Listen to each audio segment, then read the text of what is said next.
नमस्कार, मैं जितेंद्र चतुर्वेदी। आम आदमी पार्टी में सन्नाटा पसरा हुआ है और उसकी दो तीन वजह है। एक तो के कविता ही है। दरअसल ये जो दारू घोटाले की जांच पड़ताल चल रही है, उस जांच पड़ताल में यूं तो 15 लोगों के खिलाफ एफआईआर सीबीआई ने किया था, लेकिन उसके बाद जब इस जांच का दायरा बढ़ा तो उसमें कई ऐसे नाम आए जिनका एफआईआर में तो नाम नहीं दर्ज किया गया था, लेकिन उनका ताल्लुक जो है वो इस पूरे मामले से कहीं ना कहीं रहा। उसी सिलसिले में एक कड़ी जो है वो के कविता तक पहुंचती और फिर उनसे सीबीआई भी पूछताछ करती है और फिर ईडी भी उन्हें बुलाती है और संभवतः 11 मार्च को उनसे वो पूछताछ करती है। 16 मार्च को उनको फिर बुलाया गया है, लेकिन उस ईडी के सम्मन के खिलाफ सुप्रीम कोर्ट पहुंचती है के कविता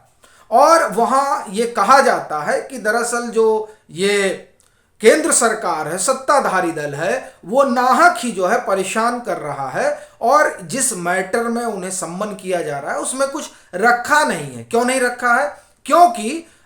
जिन लोगों के बयान के आधार पर उनको बुलाया जा रहा है, उनसे पूछताछ की जा रही है, दरअसल उन्हीं लोगों की विश्वसनीयता संदेह के घेरे में है। इसलिए हमें राहत मिलनी चाहिए और दरअसल इसकी तुरंत सुनवाई होनी चाहिए,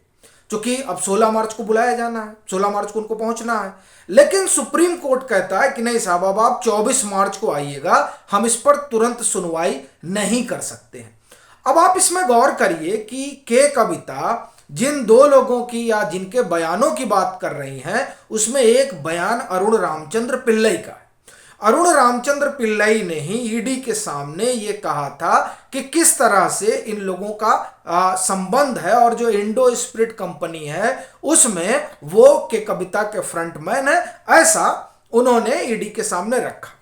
फिर आप देखिए कि वो जब अपना बयान देते हैं, जिन बयानों में वो तमाम चीजें इस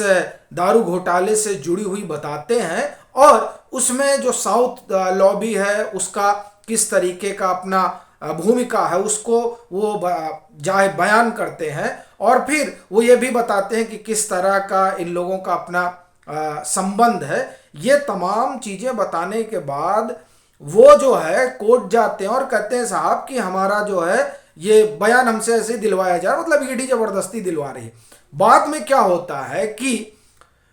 ईडी को कस्टडी मिल जाती है 3 दिन की और ईडी ये कहती है कि दरअसल इन पर दबाव बनाया जा रहा था कि कविता के जरिए कि आप जो है अपना बयान बदलिए। तो इस तरीके से आप देखें तो अरुण रामचंद्र पिल्लई ने जो कहा उससे सीधे तौर पर अगर किसी का संकट बढ़ रहा है तो के कविता का। और दूसरे बुची बाबू, 15 मार्च है, उनकी भी जो है आज ईडी के सामने एक तरीके से पेशी है, उनसे भी पूछताछ होगी और उस पूछताछ में आप देखिए वहां अरुण रामचंद्र पिल्लई पहले से हैं और अरुण रामचंद्र पिल्लई और बुची बाबू ये दोनों जो है ये साउथ लॉबी से भी जुड़े हुए हैं और के कविता से भी जुड़े हुए हैं। बुची बाबू तो इनके अकाउंटेंट हुआ करते थे, उन्होंने भी बहुत कुछ रहस्य खोले हैं। अब जब इन दोनों लोगों ने तमाम रहस्य खोले हैं, उस रहस्य खोलने के बाद से एक बार फिर बुची बाबू ईडी से मुखातिब होंगे और जाहिर है वहां हो सकता है कन्फ्रंटेशन भी हो, क्योंकि पिछली बार के कविता और अरुण रामचंद्र पिल्लई को आमने सामने बिठाया गया था। तो हो सकता है कि बुची बाबू और जो है अरुण रामचंद्र पिल्लई को भी आमने सामने बिठाया जाए और तमाम चीजें निकल कर आए। सवाल यह है कि इसमें आम आदमी पार्टी के भीतर सन्नाटा क्यों पसरा हुआ है? असल में यही कैच है। ये जो सुप्रीम कोर्ट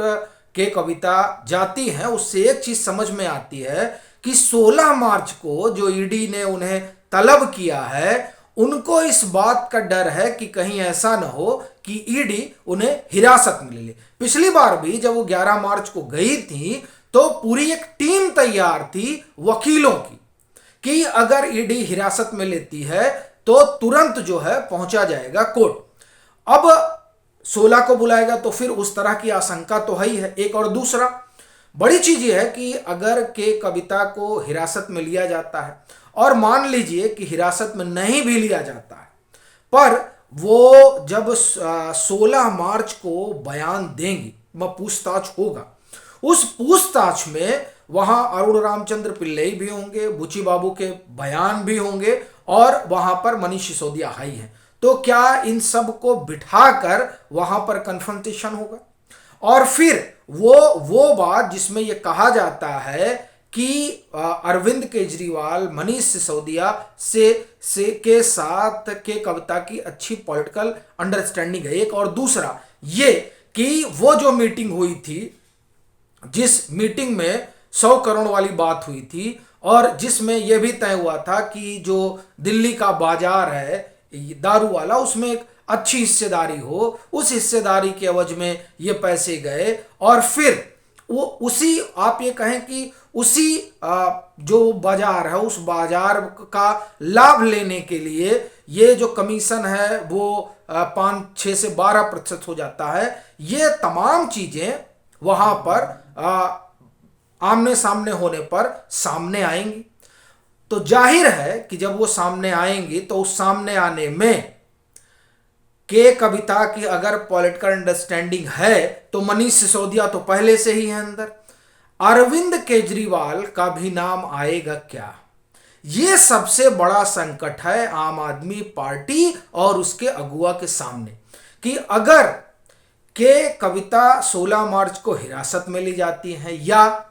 वो कन्फ्रंटेशन में वो तमाम चीजें सामने आ जाती हैं जो ईडी पीछे अपनी चार्जशीट में कहती रही है, जो ईडी कोर्ट में बताती रही है, वो तमाम चीजें जब पूछताछ में निकलकर सामने आएंगी तो उसके बाद क्या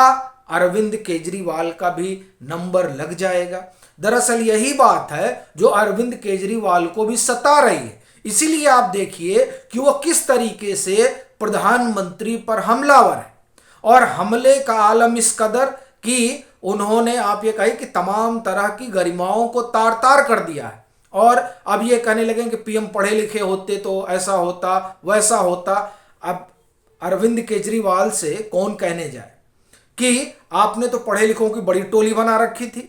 लेकिन फिर पता चला पिछले इन 7-8 साल के कार्यकाल में एक एक नाम आने लगा तो पता चला किसी की डिग्री फर्जी है और न मालूम क्या क्या फर्जी निकल गया। लेकिन आप उसे अलग रखिए, क्योंकि ये तो ईमानदार पार्टी है और ये ईमानदार पार्टी के अगुआ हैं, और इन्होंने दिल्ली का रूपांतरण किया था। वो रूपांतरण अब दिखाई दे रहा है कि किस तरीके का रूपांतरण हुआ, और एक एक करके तमाम घपले घोटालों के आरोपों में ये सरकार घिरती जा रही है। लेकिन फिर भी उससे अलग ये जिस तरीके से प्रधानमंत्री पर हमलावर हुए, उससे एक बात तो साफ हो गई है कि ये जो सुप्रीम कोर्ट ने एक तो साफ किया कि अभी हम नहीं सुनेंगे, 24 मार्च को सुनेंगे, तो 16 मार्च को तो मुखातिब होंगे ही ईडी से। और ईडी ने जब कोर्ट में ये कह दिया है कि साहब इसमें जो है अरविंद केजरीवाल का भी नाम आ गया है और संजय सिंह का भी नाम आ गया है, तो उस रोज जब मनीष सिसोदिया की 7 दिन की कस्टडी मिली ईडी को, और ईडी ने अपनी जिरह में ये तमाम बातें बताई, तभी से ये साफ हो गया था कि अब इनका भी नंबर आने वाला है। अब ये जो नया घटनाक्रम हुआ है, जिस घटनाक्रम में कोर्ट ने तुरंत सुनने की बजाय कहा 24 मार्च को आइएगा, और 24 मार्च से पहले 16 मार्च आता है, तो ये जो 16 मार्च को जो कुछ होगा, क्या उसने धड़कन बढ़ा दी है? ये अपने आप में एक बड़ा सवाल है। आपकी इस पर क्या राय है, यह आप जरूर साझा कीजिए, और अगर मतांतर से नहीं जुड़े हैं तो जुड़िए, वीडियो को लाइक कीजिए, शेयर कीजिए और अपने सुझाव जरूर साझा कीजिए।